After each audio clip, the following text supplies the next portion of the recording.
All right. Hi, Robbi. I want to welcome you to the Display Kid podcast. For those tuning in, Robbi is the head of creative at Moss.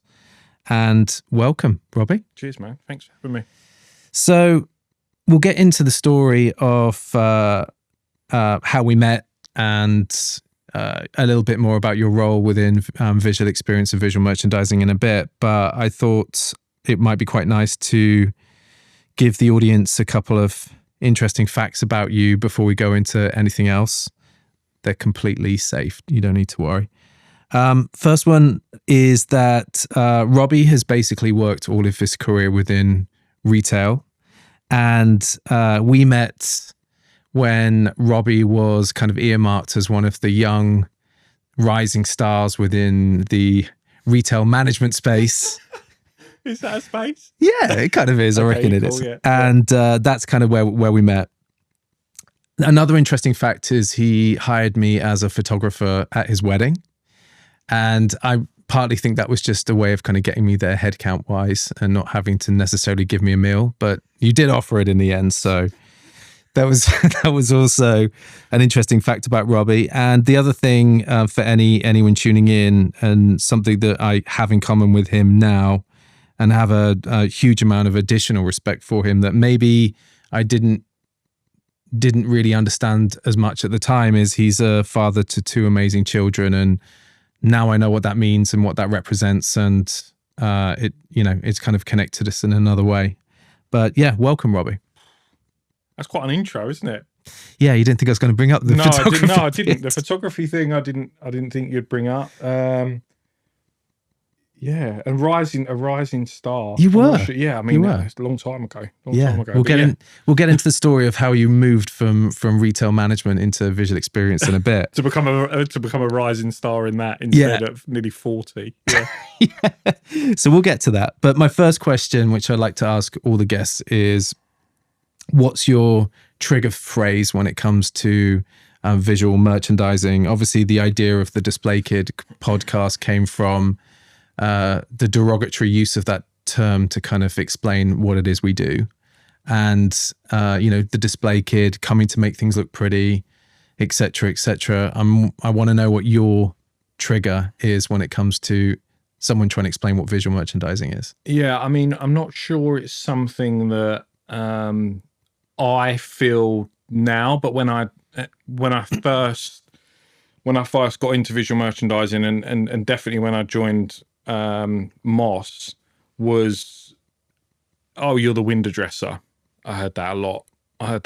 And I find it really triggering because of the amount of work that goes into not just dressing the windows, but the commercial aspect of what you need to do and all the hats you need to wear as a visual merchandiser. And obviously as I've got on in my creative career, but yeah, you're the window dresser was something that I tried to sort of ban early on. Yeah, I mean, it's pretty terrible, isn't it? I mean, God, we dressed the windows. That's completely true, but just the way it was never said in an endearing or nice way. It was always said in that way, oh, you're just the window dressers, almost like you've got sort of no idea what else. Yeah, it's a huge, huge trigger for me. I think it's, again, we'll get into it in a moment in more detail, but I completely agree with you. The number of people that I've wanted to kind of punch in the face, family included, when that has been brought up, I think it just shows a real lack of understanding of the impact and that we have within a business. Like, it always baffled me that if you think about it, like if you're working with buying teams, marketing teams, etc., their input comes at the beginning. Mm-hmm. Like, we obviously have an input there as well, but then once it arrives in the store, we're the only people who have the ability to kind of influence sales from that point. And I think that shows the amount of responsibility that we kind of have. And I think it was even at my wedding. So you've brought it up now, so I can talk about it. Even my best friends and stuff would make jokes about what I did for a job. No one could quite figure it out. So there was you just pair socks, or you just fold t-shirts. And I know that, I mean, probably when I first met my wife. I'm not sure. Her mum knew exactly how I was going to provide for a family when I just dressed windows. So there probably was a worry there. Hopefully I've done enough to show her that it's a real job. And my mum probably. I think you've used your last 20 years wisely to do that. Yeah.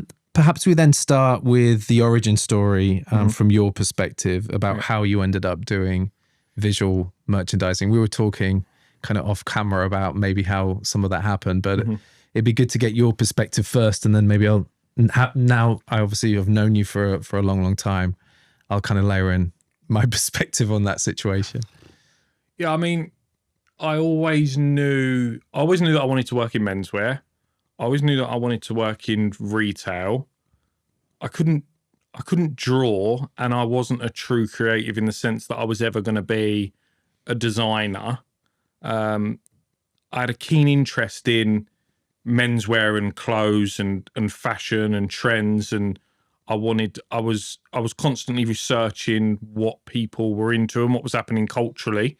So I knew that I had to work for a menswear brand, and then obviously working in retail then, and where I was at the time, obviously when I was working for River Island, started as a Saturday job, then worked women's, then worked men's, and then moved shops and everything else. And I couldn't quite, the retail side of the job I really enjoyed, but it wasn't scratching that itch of being able to pull menswear together on a bigger scale. So I was always, the ambition was always to, however I could, get into head office in sort of any way that I could, and I'd bombard people with emails offering to come make cups of tea if I could just work with the creative team, or I'd put my hands up to go on refits or whatever, just so I could get some insight into what was going on really. And I'd sort of pester anyone that would listen, yourself included, really. Just any way that I could get there. So maybe you can talk about that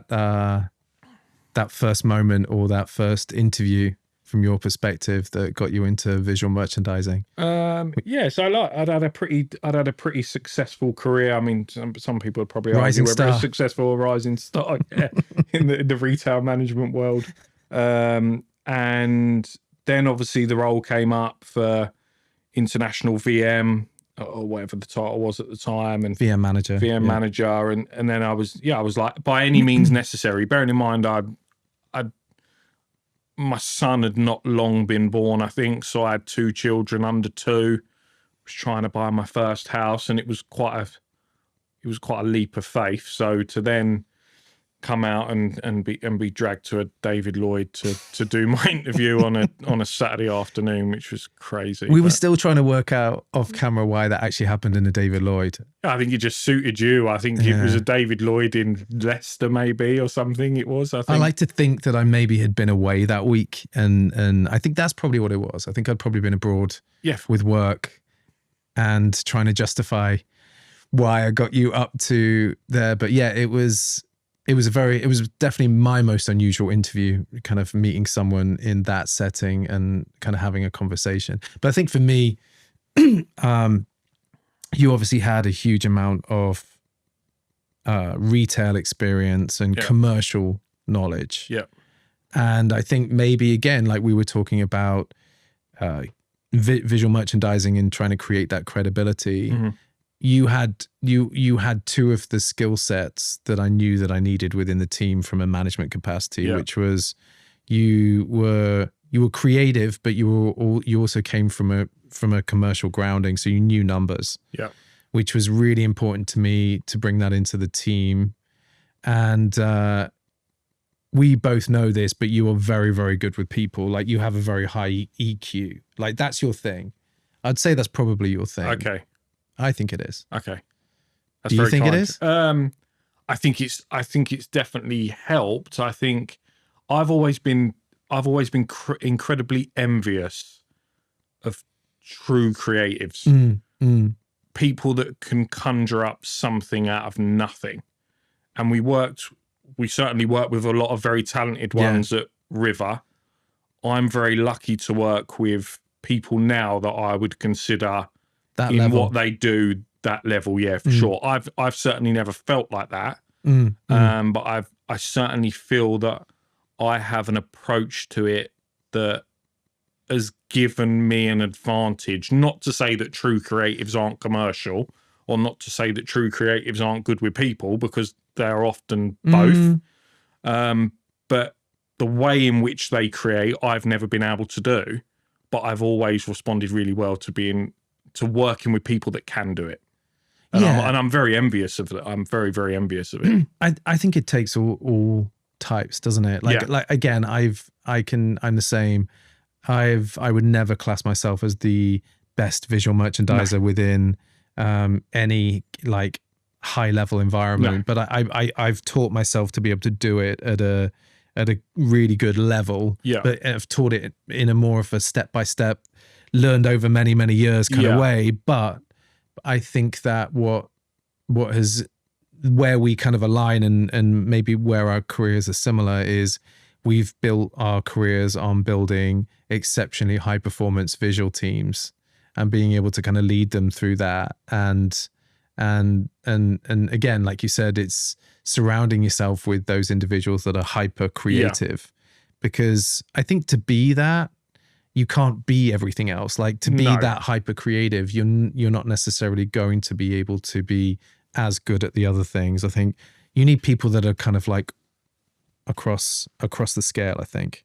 Yeah, and I think when I sort of look at it, that part of my skill set is being able to, I think a lot of the time I can see the complete picture. And it's not always right. Yeah. But I can see the complete picture. I'm very rarely, rightly or wrongly, just thinking about that particular creative that we're doing right there and then. I'm thinking about how this shows up in all the places that it needs to, and how we can join other teams into that to also feed off the same thing, rather than it being quite insular. Yeah. And I think that's probably a skill set that I have. Seeing the whole vision. Yeah.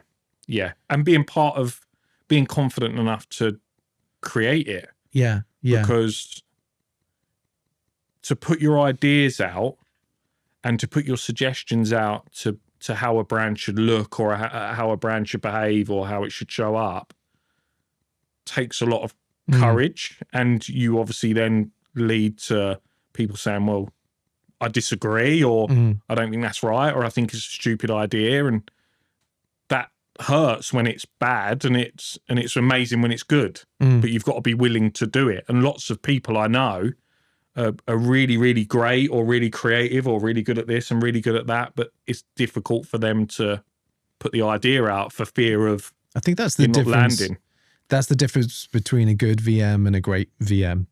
A good VM has amazing ideas, but I think to be truly great in this and really stand out within this sector, like you said, you have to be prepared to have an opinion, stand behind your opinion, and not be scared of getting it wrong sometimes.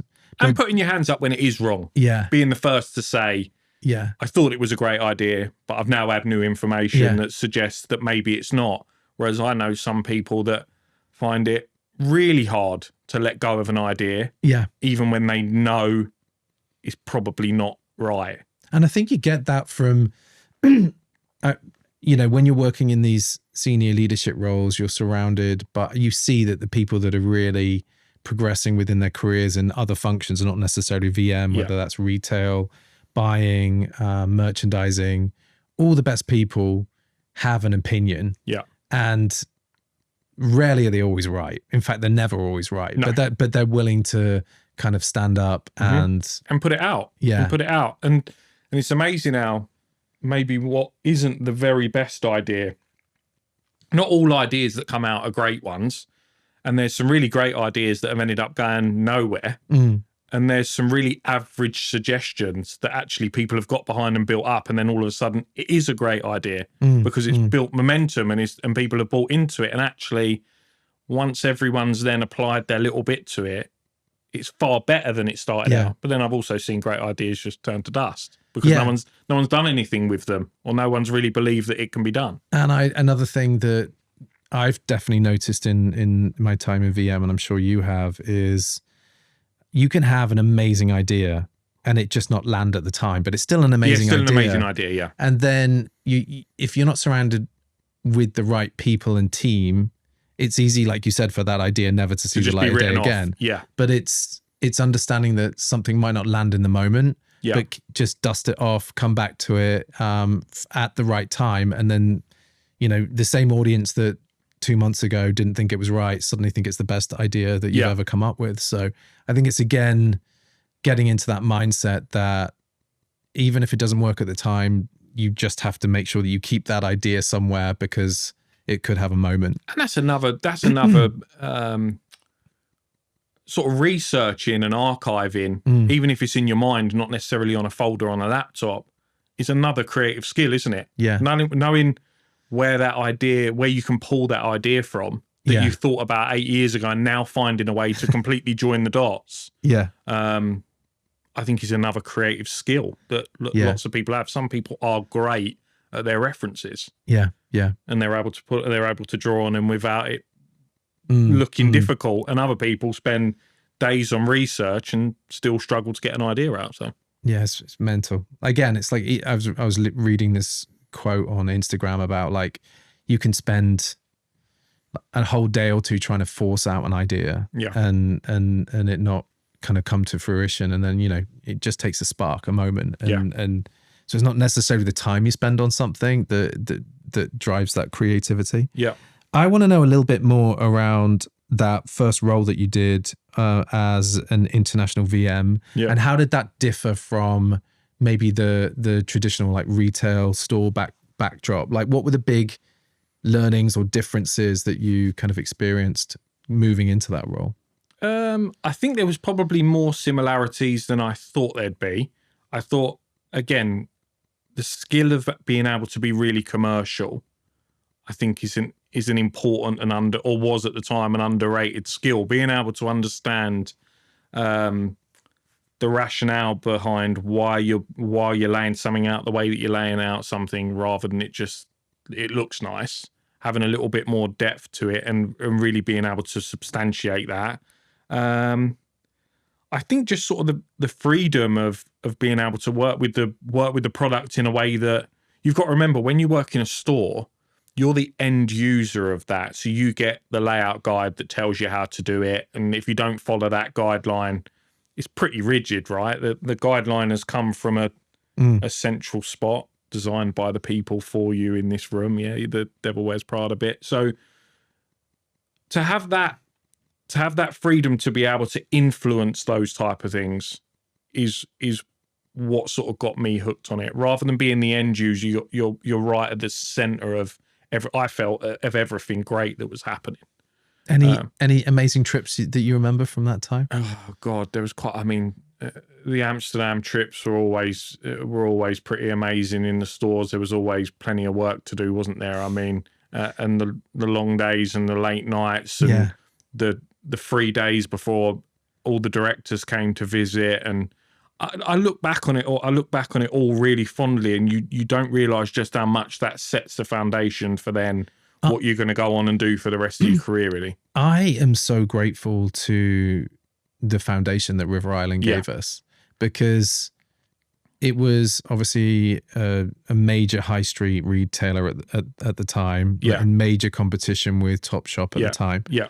And the way in which the VM team was set up, it was so commercially focused. Yeah. So, well, I would say it was 50-50, but you couldn't get anything by your leadership team unless you had a commercial grounding or reason for what you were doing, etc. So I feel like that was an incredible kind of place to start a career at that level. And sometimes it felt that there was no guardrails and that it was completely free flowing, and then other times it felt so regimented. But actually, it's only then when you go on and see other companies or talk to other people that work at other brands that you realise just the lessons that we had there.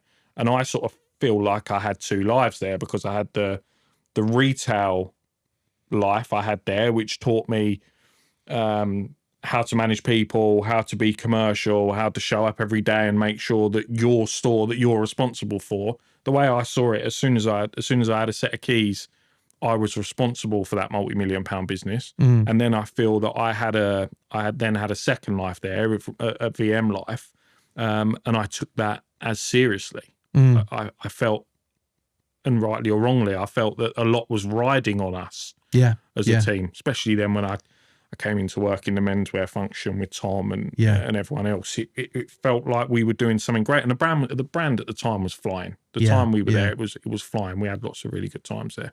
I look back on it fondly. Yeah, I hope it has another renaissance in the future, because a lot of amazing times and memories there, and so many great people, that came out of it, and so many friendships that came out of it. And whatever's happening now is incredibly sad and tough for the people that are involved in it. But I'm sure even they would look back at lots of their career and say, "Wow, there was some amazing things that we did."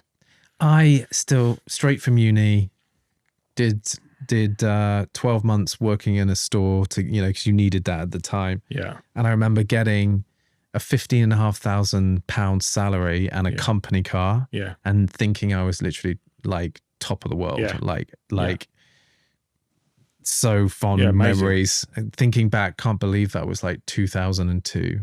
But great times. I want to just ask you another question before we kind of get into the next section, which is, I don't know if you know the Gary Vaynerchuk. Yeah. That's something that he said that has always resonated with me, and I fully believe in, and I'm interested to understand what your answer is to this. But he talks about how energy comes from two sources, either deep insecurity turned into fuel or deep confidence turned into fuel. Yeah. I know what mine is, but I'd love to know like what yours is and a bit about that. This is such a cheat answer. It's both. Tell me why. Because I think there's days where you feel massively insecure about what you're doing because of the reasons that you're having to put ideas out there, and you're having to come up with something new, and you're having to work with lots of different teams and lots of different people who are experts in their field. And I think some days you feel insecure about that. I know I certainly do. And then other days, I think the idea is so great, or I think the store is so amazing, or I think the site looks so amazing, or I think we've just styled a campaign that looks so incredible, we've just done a rack up that looks so incredible, that then what spurs me on then is the belief that this will be the most amazing season ever, or this will be the most amazing store setup ever. Or so I think I'm driven by both. And as I said earlier, because I've never felt like a true creative, because I'm not skilled in one particular thing. I haven't studied one particular thing that makes me an expert in that field. In lots of areas that I look after now, or have been asked to look after, or that I oversee, I'm not an expert in graphic design, or I'm not an expert in art direction. So I know there's people in the business that know way, way, way more than me about that subject. But I like to think that the payoff of that is that I can help them with what I know and my experience to be able to, again, pull together a cohesive brand expression. Do you think there's some imposter syndrome there?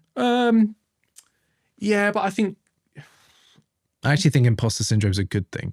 I certainly think it's a good thing, and I certainly think that there's lots labelled against that. And yeah, of course, there's days where you feel like the idea you're putting out, or the store you're just about to open, or that we're shooting a campaign tomorrow, and we have an amazing art director, so I know the art direction's great. We've got an amazing stylist, so I know the styling's great. We've got an amazing head of buying. I know the product's unbelievable. But am I nervous about how tomorrow's going to go off? Of course, because that's the energy that you then get to spur you. Yeah, of course. Yeah, you need it. Of course. Yeah. Or you'll stop. You'll stop pushing boundaries. You'll stop moving the business on. You'll stop trying. So you have to be slightly unsure about yourself in environments to keep it moving forward, I think. I think imposter syndrome means you're exactly where you need to be. Yeah.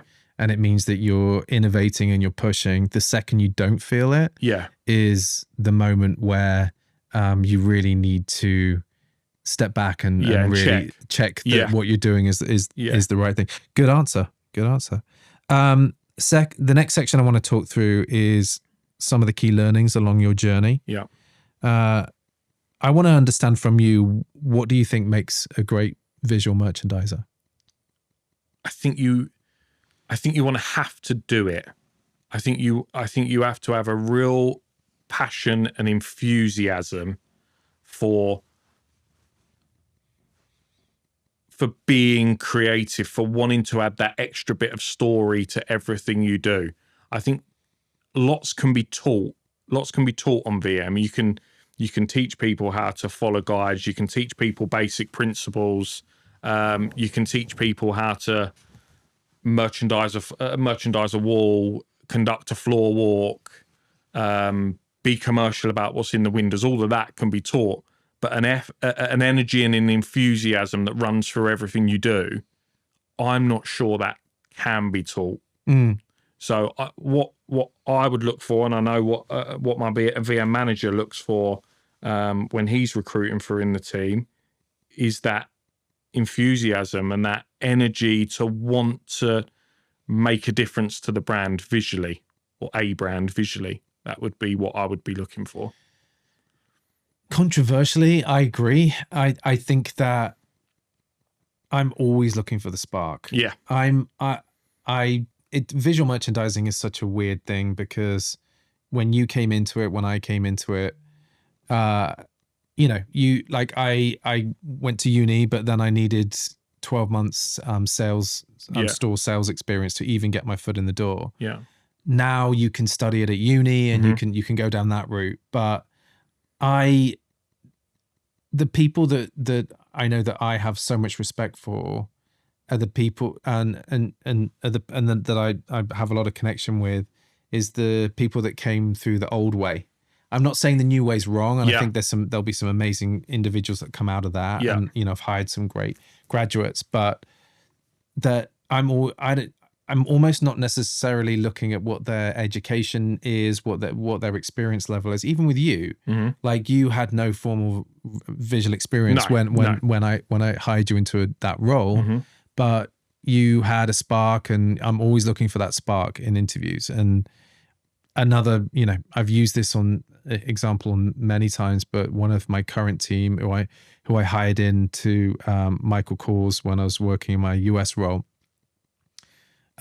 she was a PA working at Michael Kors for some of the key VPs there. Yeah. And one of the VPs told me that this individual was leaving and I had to meet them. Yeah. And they had no formal experience, but they'd had their own fashion label, and they were doing their own thing. Right. And so I met her for coffee, no VM experience. Yeah. And I knew instantly, you need to be in this team. Yeah.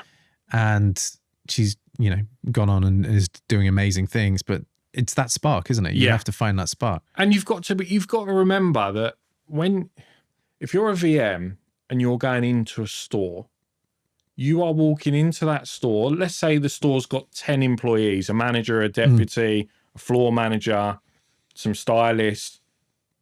You're going in there as one person, and you've got to convince all 10 of those people that these moves that you're just about to do and this window update you're just about to do is going to make them more money, is going to make customers walk past the window and stop, is going to totally dazzle the local audience in Oxford or Reading or, I don't know, Teesside, wherever.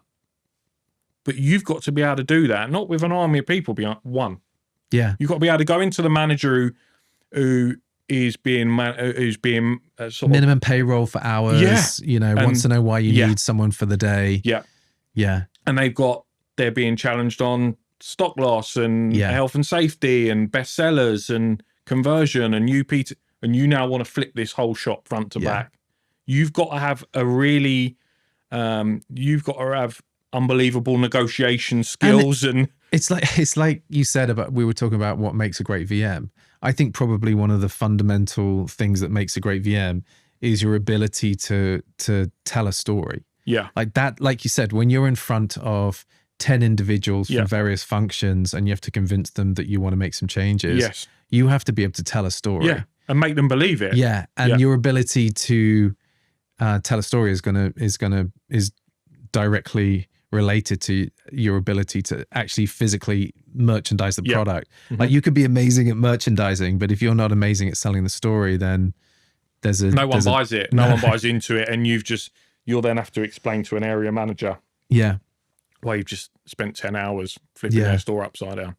And it kind of leads on to another thing I had here, which maybe you can elaborate on. I think that I had two things, and I'm good to get your thoughts on it. Mm-hmm. Number one, which we've kind of covered, which is that ability to balance art and commerce. Yeah. And the second thing, which again is kind of what we said, which is your ability to be able to be like a best-in-class communicator. Mm-hmm. It kind of does tie back to those two things, I guess. Yeah, I think so. You've got to be able to, a VM has got to be able to do it all. They've got to be able to sell the dream and deliver it. It's not that they sell the story, they walk out, someone else comes in and does the dream part. They've got to be able to do it all. And that is hard. And it's hard work. Like, it's hard work. You'll be the same. We were just talking about the trips to Amsterdam and stuff. You'd fly in. You'd be the first person. I remember so many times flying on a Monday morning, 6:20. Yeah. I'd sit in the same seat. I'd often get to the store before the store team. No disrespect to the store team, right? They were great in there. Yeah. The shutter would go up. Bearing in mind you've been up since 3:30. And you start the shutter would go up and you start work. Yeah. That's the start of your day. Yeah, that's the start of your day. Yeah. The other 5 hours count for nothing. And then you've got to really show why you've gone out there. You've got to really make significant changes along with the manager. You've got to add value. Yeah. And that is not easy. So again, when you come back to what do you look for in a VM, someone that's going to be willing to do that. Someone that's going to be willing to do the 12-hour shift. Someone that's going to be willing to do the last minute flip of a store because there's a director visit, or you've got to do a store opening, but the builders have overrun by 2 days, which now means you've only got 2 days. I look for the people that are willing to do that. And I look in the team we've got now. I look at the team we've got now, and everyone is willing to do that. Yeah, you need people that are going to follow you into the fire. Yeah, that's probably it. Yeah. So I want to get some ideas here. Like it doesn't have to be one piece; it can be multiple pieces. I've got a few things written down. We can kind of riff off if not. But I wanted to kind of get an understanding of what's the best piece of advice or pieces of advice that you've been given whilst kind of working within visual merchandising. I think we covered one before we even came on air. Can't remember what it was now. Yeah, this is a tricky one because you obviously have you get loads of advice. I mean, a sort of idea without an action is just a daydream is one. So if you're coming out of all these ideas are great. Everyone can come up with ideas, but again, to have the ability to see them through. Something I talk about a lot, especially in stores, is that the back of the store should look as good as the front, and there's got to be a reason for somebody to continue all the way through the store, even if they know that what's at the back may not be for them, but you've got to make the store journey so enticing that they don't want to stop. They want to keep going. You're not talking about that fitting room that's rammed full of products. Yeah, on runner rails and stuff. No, that's a good one. I'll give you one, and then you're thinking of another one. Yeah, go on. Somebody told me once that your personal equity is the most important thing that you have. Yeah, and that's something that has stayed with me. And your personal equity being made up of your core values and how you treat others. Yeah. So the reason this is kind of stuck with me is I know for a fact in the good times, but specifically in the bad times, it's my personal equity that has got me out of this shit. Yeah. It's being able to have this connection with your clients, with your, whether your client is the customer or whether your client is the client, and having that really strong relationship that if things don't necessarily go right, they trust that I will go to them with full honesty about what's happened and then what my plan is to fix it and what the learning is. I think for me, really focusing on developing a personal equity has been a big unlock for me. Yeah, I think maybe not a piece of advice that was given to me, but probably everybody knows this, the story about the janitor at NASA.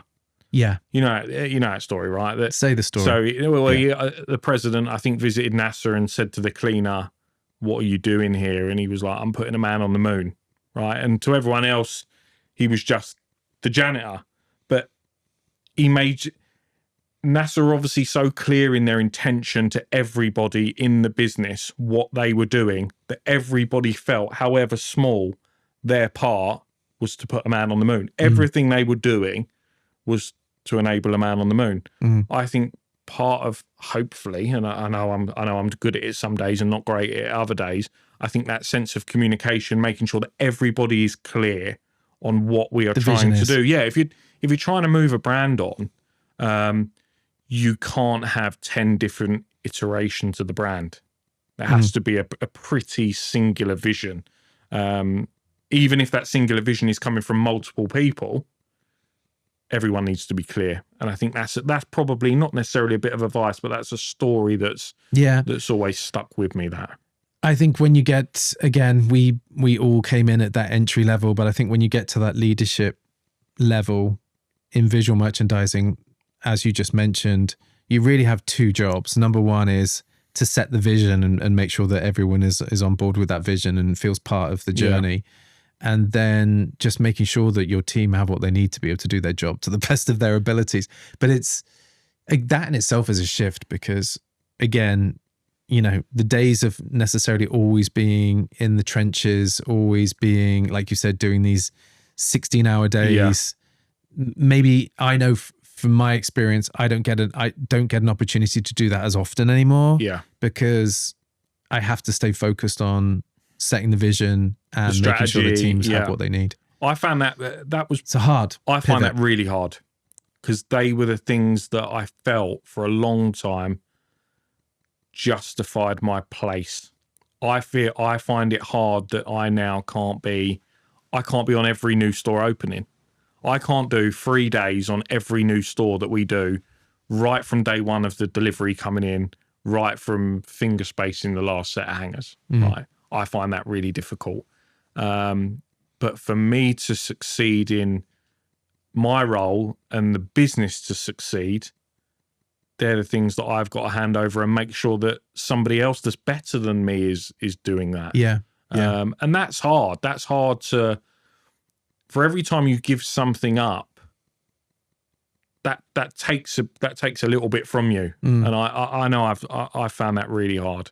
The more senior I've got, I found that difficult. I think that's why leadership isn't necessarily for everyone, and it's sad that in a lot of professions the only route up is moving into a leadership role. I think it should be. We talked about how in visual merchandising, we've both known people that are just exceptionally creative. Yeah.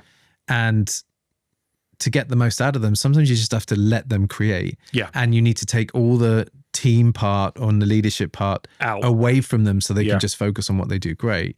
But it's just, in the way that we came up, etc., not everyone's suited for leadership. And it's also your security. It's also people's security blankets. When you take that away from people, they feel like that's part of their job going, but it's not. It's trying to free them up to do even more great things in the area that they're really great at. That's not easy. No. And being a leader is not easy. And I certainly, even now, I certainly get it wrong way more than I get it right, I think. Yeah. But it's important, and I think you need to be. It's like when you go on holiday, right? When you go away for 2 weeks, and the emails stop. That for me used to really worry me. Go back. I don't know, 7-8 years. I used to think, well, hold on, if they don't need me, what's my purpose there? But actually, now I've realised as a grown up that that's because they're doing a great job, and everyone's firing all cylinders, and you've trained them well. Yeah, I mean, a lot of them had those skills probably before I arrived, or you've given them the tools to be able to do their job well. Yeah.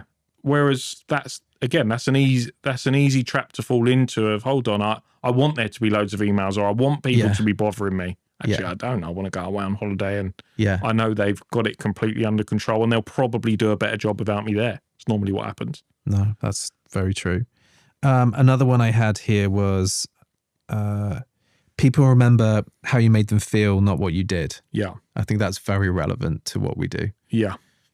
And I mean, if you go on a podcast and say it, does that make it so? I try and do the right things,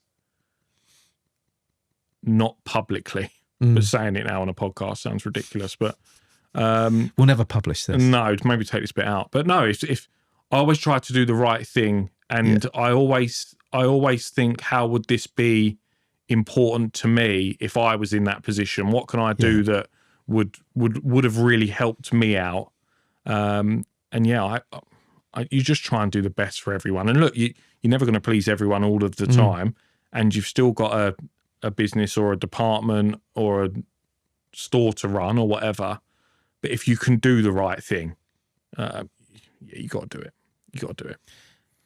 I think another thing that we have in common, and again, outside of this, we are friends, and before we worked together, but I know that what really drives me is, and I'm someone who's very British in a way that if someone gives me a compliment, I recoil at that. It really makes me feel uneasy, and I'm like, whatever, like, not, don't find it really hard to acknowledge. But if somebody wants to come up to me and tell me how good one of my team has been on a store opening, or how good one of my team has been in terms of their communication or something, I will hear that all day, and that's what gives me the energy. And I think that kind of plays into that quote. Oh, completely. Yeah, completely. You'll push your team forward rather than yourself. Yeah. And there's some days certainly where you need an energy lift, but that's not to say that you need someone to tell you that everything's great. That's just on a day where you hear something nice about the team, or you get some great feedback on, I don't know, the shoot or whatever. It's always the team that deliver it, right? It's not you. And even from our old school background, going back to River Island, you knew no feedback was good feedback. Like, you knew you had done a great job. Yeah, if you didn't hear anything. Yeah. It wasn't, I don't regret the way that we were brought up that way. I've not necessarily done that with my teams, but I still behave the same way, though, in the sense that if I don't hear anything, I see that. Oh, no, still now. Still that. Still, I'm not someone that needs to be any external like validation on that. But I think that was probably because I never got it when I was coming through. Again, just on the flip side of that, have you been given any bad advice that's kind of stuck with you, and you've maybe done the opposite in some way, or anything like that? No, there's maybe been times where I haven't done the obvious thing. I've gone against not through someone telling me, but I've maybe taken a little bit more of a risk, or pushed something more than I should, or sort of acted as a bit of a lone ranger, which has taught me valuable lessons. I think how not to do things, but not necessarily ever been told. I've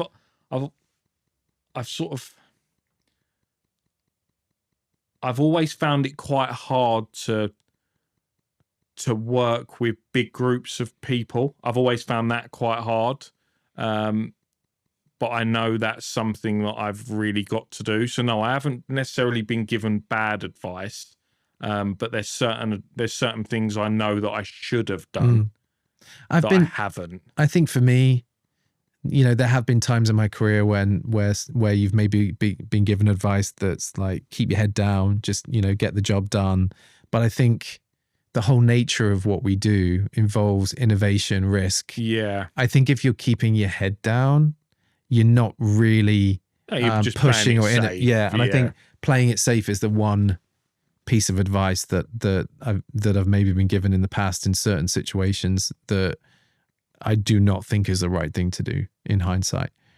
Yeah, I think that's maybe what I mean about going as a bit of a lone ranger. Maybe I've taken the risk where I shouldn't have, or it was silly to do so, and I've probably learned the hard way. But also by taking the shot, and it's probably been lots of success of that. Like I say, I had no VM experience and took the shot of being a VM manager, so that paid off, I think. No, well, it did, clearly. Setbacks often lead to the greatest learnings. Yeah. That's an obvious thing. Mm-hmm. Have you had any kind of setbacks, any moments in your career where you've had that and you've taken any key learnings from those moments? I think there's been times where I've wanted to maybe hurry my career, where I felt that things should have happened sooner than they have. And then I've understood retrospectively that people were waiting for the right time to move me on to something else or to get that promotion or whatever. Yeah, probably. There's probably been times where I thought, well, I should have had that. I should have been doing that, or that should have been recognised. And now, retrospectively, it was recognised, but there was something that wasn't meant for me, and there was something else that was. I think if you're like focused and career driven, you're always going to have that kind of feeling. But no, I think I definitely think that everything happens for a reason, and it's and like you said, we're all in these situations. There's always something we can learn from the situation we're in. Yeah, and when the time's right, the opportunity does tend. I think if you're giving out the right vibes, positive energy, the universe has this incredible way of kind of rising up and giving you what you need. Not necessarily when you need it, but when it's the right time. And I think that probably is. I think that probably is the keeping your head down and just keeping going. Yeah, knowing that if you work hard and do the right things, good things will happen to you. I've seen that in lots of cases, both in my own career and others, where some people might have screamed and shouted that an opportunity that should have been theirs wasn't. There's probably times where I've just let things go in the trust that it's obviously not my time to have it. I've met so many people, mutual people that we know, that have probably seen you go on with your career, me and a lot of other people that kind of moved on from certain roles and have probably wondering to themselves, why is that not them? But they haven't done any of the work. But there's this feeling in them that they deserve that. Yeah. And I honestly think that the people that we know that have kind of pushed on, they've been doing a lot of work that people just don't see. Yeah, and I think I'm a big believer in quietly paying your dues. I think there's, like I said before, I had the job I took with you when I took it was either the worst possible timing ever or the best possible timing. To work away 5 days a week, 3 weeks a month when you've got 2 children under 2, that is on paper a bad idea. And my wife worked every Saturday, so the only family day we had together for probably, well, even now, the only family day we have together is Sunday. That is a choice that me and obviously my wife have made, but that is a sacrifice that nobody else sees. And that's what we've got to be prepared to. That's what I think you have to be prepared to do. Some of these things. People don't see that. No. Like, do you feel that having children has kind of impacted on your drive or your motivation or anything? Like, how has having children impacted on your career, do you think? I think you realise that all of a sudden I don't think there is a real safety net. I don't believe that you should live your life like there's a safety net. I certainly haven't got a plan B. No. Burn the boats. Yeah, I think so, to a certain degree. And I think it's really important that, and sometimes it's unhealthy and sometimes it's healthy, but I think it's really important that my children see me and my wife both go after work 5 days a week. And yeah, we sacrifice things. We sacrifice time. I can't make it to every football training. I can't make it to they're at secondary school now, but every school play. I tried my best. There were some days where you just can't go. Is what it. I'm sure.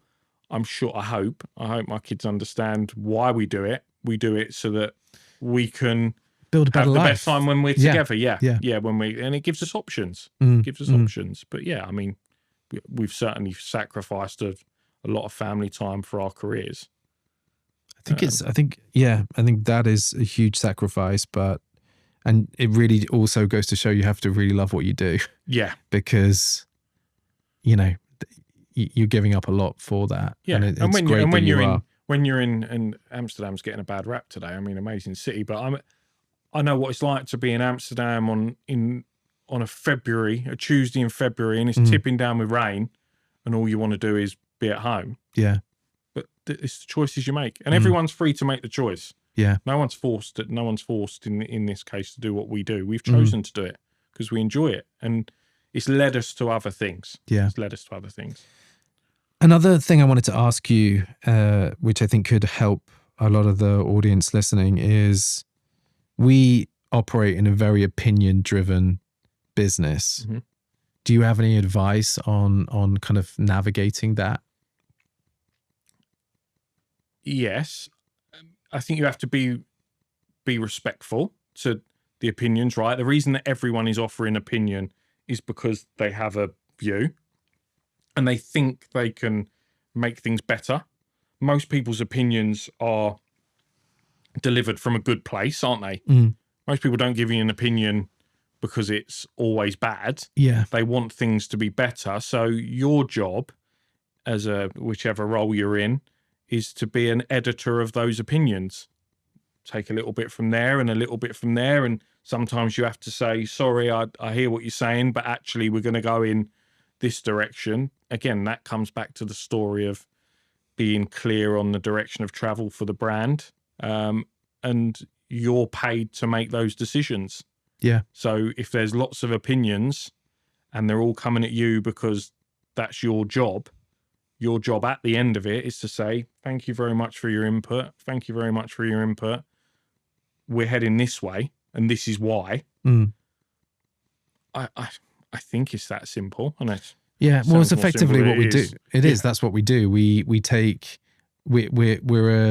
a corporate division. Yeah. Most businesses have a visual corporate team. Yeah. And it's working with the buying team, the design team, the merchandising team, every function within the business. Yeah. Getting an clear understanding of what their vision is, and then taking all of that, mixing it together, and then understanding how that's going to work within a store experience. Yeah, it's a huge thing. Without ending up with a 6-legged dog. Really, isn't it? You're trying to paint the nicest picture with 100 opinions. Yeah. I feel very lucky that I work for a brand where even the CEO will say, I may not be right on this, but this is my view. I trust you to make the right call. That happens a lot. Wow.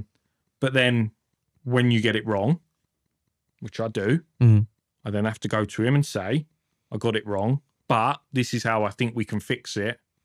What do you think? He's pretty good. But don't you actually think that that's, in terms of building like lasting, deep connections with your teams and leadership teams, your team and your leadership team, is having those moments where you go back and you have to pivot and you have to explain why, and you talk about what the new approach is going to be in a weird sort of way that all all of those moments where you have to do that all add together over time Yeah. to build this insanely deep level of trust. Yes. That is really unbreakable. Yeah. And I feel that. I feel that as a business, we have that. And look, don't get me wrong, there's days where the CEO says, this is what we're doing. And we do it because we trust him. And he's a CEO and he's far more experienced of it than any of us. But then there's days where him or CFO or someone else says, I'm just not sure. Let's go away and think about it and come back to the table and see where we land. Obviously there's a trust there that's been built over getting lots of things right, but also lots of things wrong. Yeah. Yeah. And we're editors of opinions, right? That's what I've our job is. never had it described as that, but I really like that. Editors of opinions. Let's move on to Moss. What do you think you were able to bring that's created the biggest impact to the business? Obviously, the transformation within Moss over the past 2 or 3 years has been insane. And I don't think it's any surprise that you've been involved that whole time. So without blowing your own trumpet, what do you think you brought to the table? We spoke a little bit about it earlier. I think the foundations that I bought from River about how things should be done, and setting processes. And I'm certainly not the best at following processes, even if they're my own a lot of the time.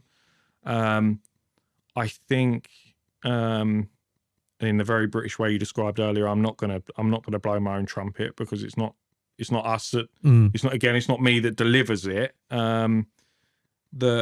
I think processes are really important, and we brought that to the table.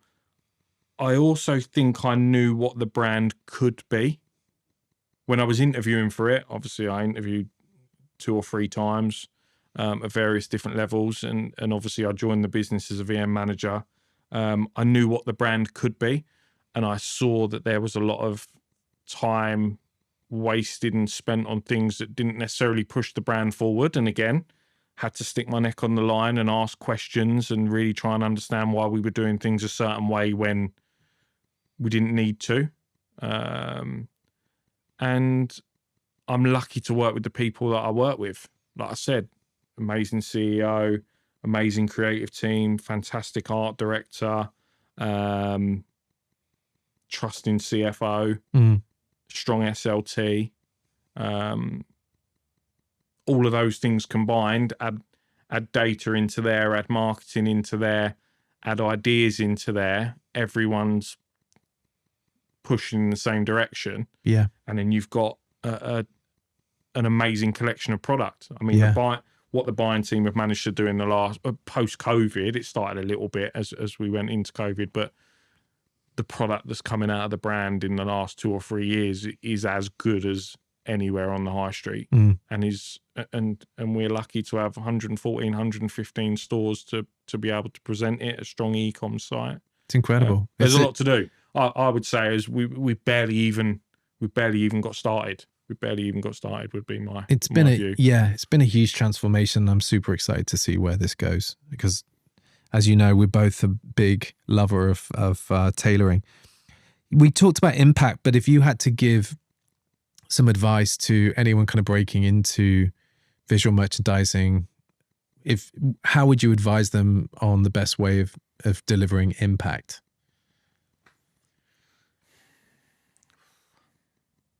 Delivering impact in a very saturated market of visual merchandisers, how can someone stand out, do you think? I think by doing the simple things really well and playing up what's really great about the brand, what really separates us, what really separates you or the brand you're working with on the high street.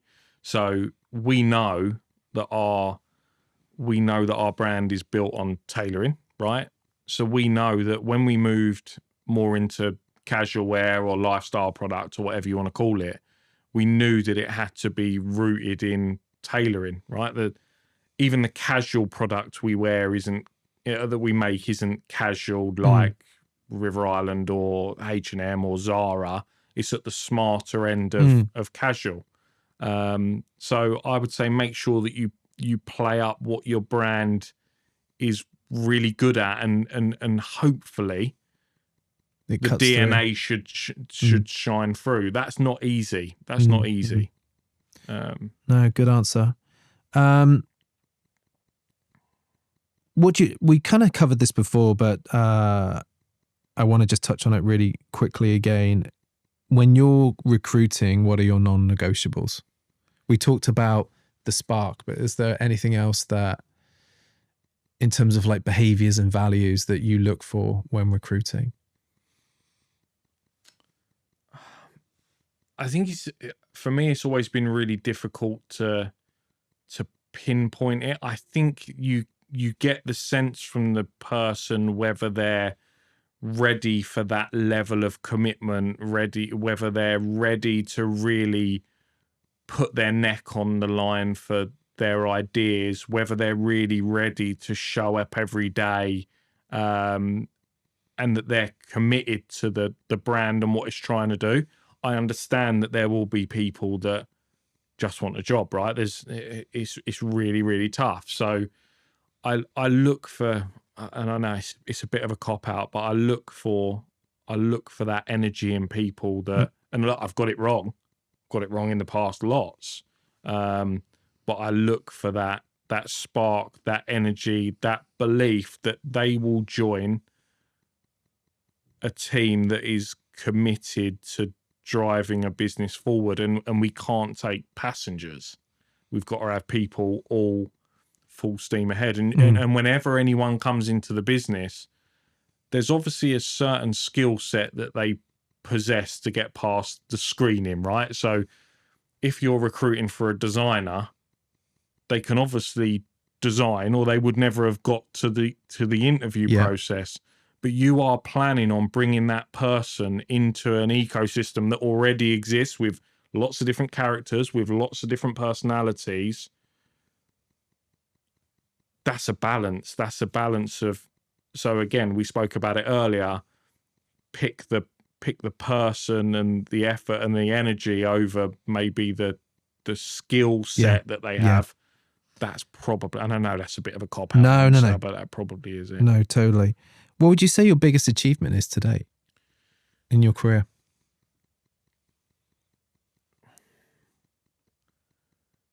I know it's probably hard answering this. Turning what I saw as a shop or a business that sold suits into a credible high street brand. And I haven't done that, again, as I've mentioned a few times, I have not done that alone. But I have been part of taking what was a business that sold suits and making them a credible high street brand. I would say that is the thing that I'm most proud of. I'd tell you to drop the mic, but you probably better not drop the mic in this instance. We're going to move on to some final thoughts. I want to ask you a question again that I know will be difficult for you to answer, but how do you want to be perceived by others within the industry? And is this something that's important to you?